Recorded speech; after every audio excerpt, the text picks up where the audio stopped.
Şu menzilgi men bilen yetemedim.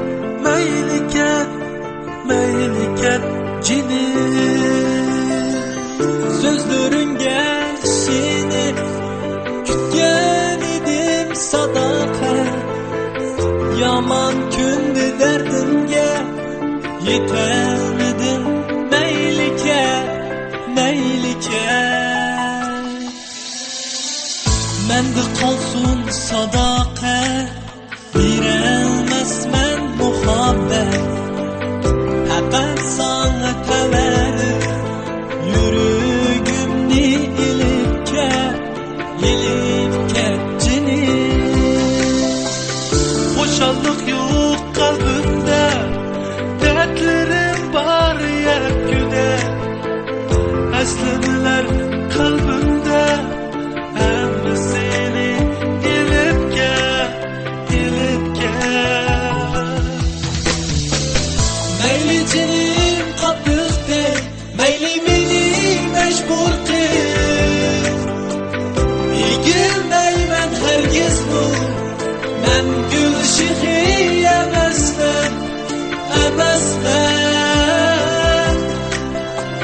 Kepkinden dinimi dey, fakat seni söyettim. Ayrılsam uçidaynen, sensiz girip emesmen.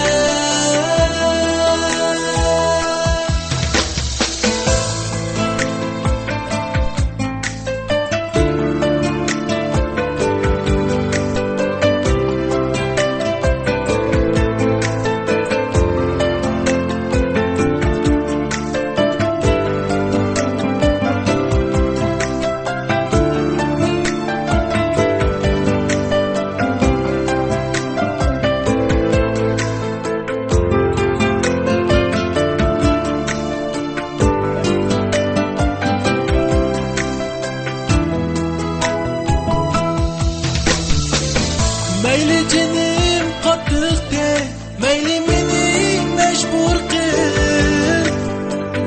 İgilmeymen hergiz bu, men gülşihi emesmen.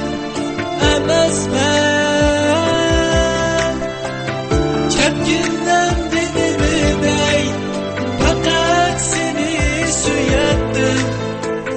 Ayrılsam uçidaynen, sensiz